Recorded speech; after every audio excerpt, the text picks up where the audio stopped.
All of us here today know which side we are on. We're on the side of humanity, the side of decency, democracy and international law.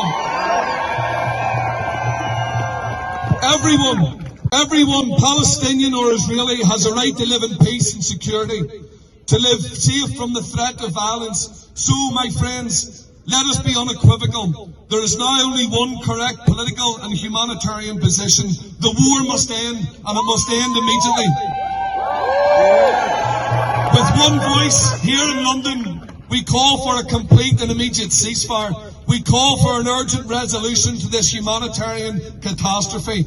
And we call for the establishment of a lasting, of a just peace between Palestine and Israel. One that demands an end to occupation and apartheid imposed on the Palestinian people. To our Palestinian brothers and sisters, from Gaza City to Ramallah, from Jenin to Rafah, in East Jerusalem and in refugee camps the world over, the people of Ireland stand with you. The people here tonight in London stand with you.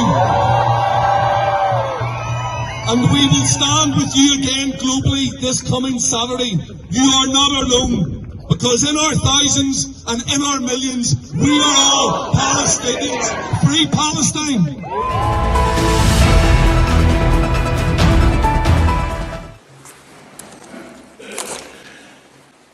Madam President, distinguished members of the Court, it is an honor and a privilege for me to appear before you today on behalf of the Republic of South Africa.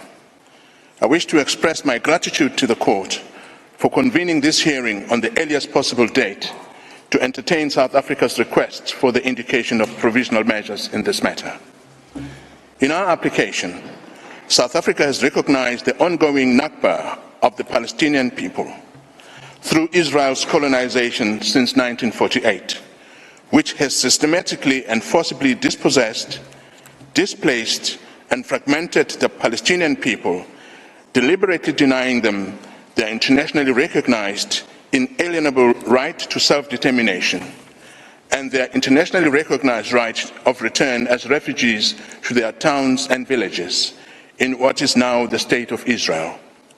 We are also particularly mindful of Israel's institutionalized regime of discriminatory laws, policies and practices designed and maintained to establish domination, subjecting the Palestinian people to apartheid on both sides of the Green Line. Decades-long impunity for widespread and systematic human rights violations has emboldened Israel in its recurrence and intensification of international crimes in Palestine. At the outset, South Africa acknowledges that the genocidal acts and omissions by the State of Israel inevitably form part of a continuum of illegal acts perpetrated against the Palestinian people since 1948. The application places Israel's genocidal acts and omissions within the broader context of Israel's 75-year apartheid, 56-year occupation, and 16-year siege imposed on the Gaza Strip, a siege which itself has been described by the director of UNRWA Affairs in Gaza as a silent killer of people.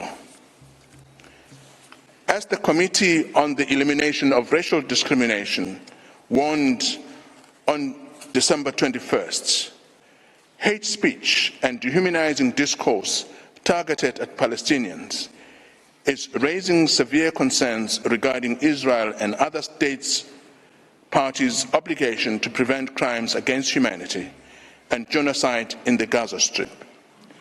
This warning has been followed by a succession of warnings, including by 37 United Nations special rapporteurs, of the failure of the international system to mobilize to prevent genocide in Gaza.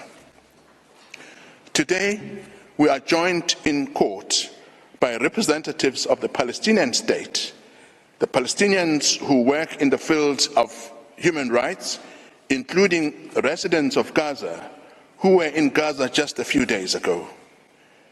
They are some of the lucky ones who managed to get out of Gaza. Their future and the future of their fellow Palestinians who are still in Gaza depend on the decision this court will make on this matter.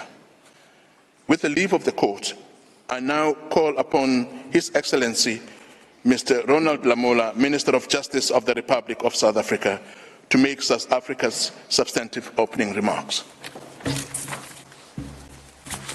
I thank the agent of South Africa for his statement, and I now invite the Minister of Justice and Correctional Services for the Republic of South Africa, His Excellency Mr. Ronald Lamola, to take the floor. You have the floor, Excellency.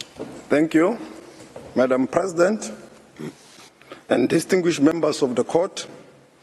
It is an honor for me to stand here in front of you on behalf of the Republic of South Africa on this exceptional case. In extending our hands across the miles to the people of Palestine, we do so in full knowledge that we are part of a humanity that is at one. These were the words of our founding president, Nelson Mandela. This is the spirit in which South Africa acceded to the Convention on the Prevention and Punishment of Crime of Genocide in 1998.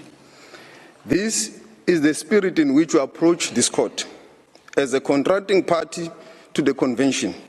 This is a commitment we owe to the people of Palestine and Israelis alike. As previously mentioned, the violence and the destruction in Palestine and Israel did not begin on the 7th of October 2023. The Palestinians have experienced systematic oppression and violence for the last 76 years. On 6 October 2023 and every day since October the 7th, 2023.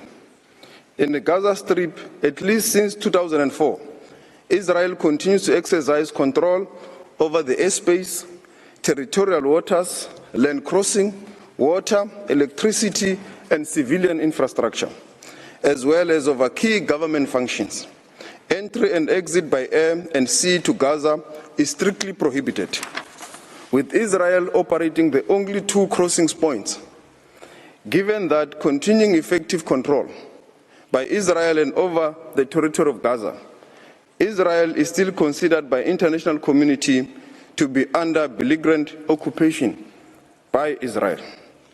South Africa unequivocally condemned the targeting of civilians by Hamas and other Palestinian armed groups and the taking of hostages on the 7th of October 2023, and has again expressly recorded this condemnation, mostly recently in its note verbal to Israel on the 21st of December 2023.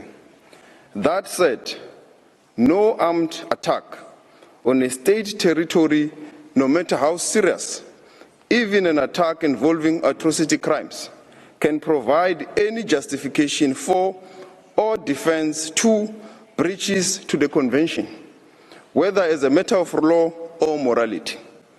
Israel's response to the 7th of October 2023 attack has crossed this line and give rise to the breaches of the Convention.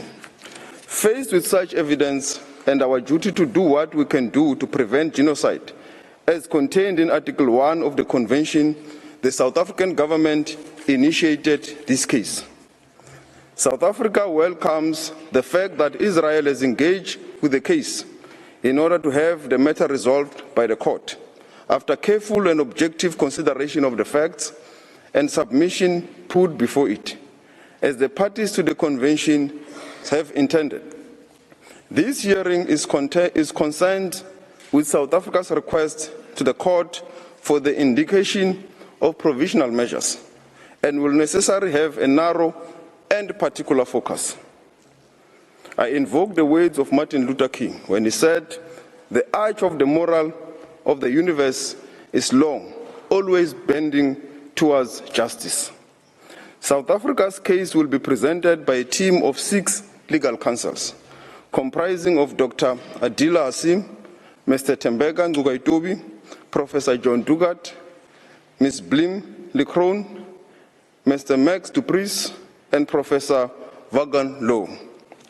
Dr. Adila Hasim, Senior Counsel, will provide an overview of the risk of genocidal acts in the perpetual vulnerability to acts of genocide. Mr. Tembeka Ngcukaitobi, Senior Counsel, will examine Israel's alleged genocidal intent. Professor John Dugat, Senior Counsel, will focus on the prima facie jurisdiction. Professor Max Duplessis, Senior Counsel, will discuss the various rights currently under threat. Blinny Crowell, King's Counsel, will present the argument of agency and potential irreparable harm.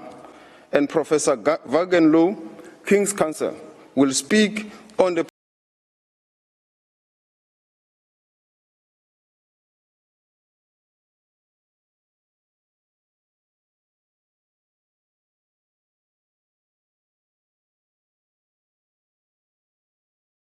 हमारे channel के साथ जुड़ने के लिए subscribe करें और bell notification दबाना ना भूलें।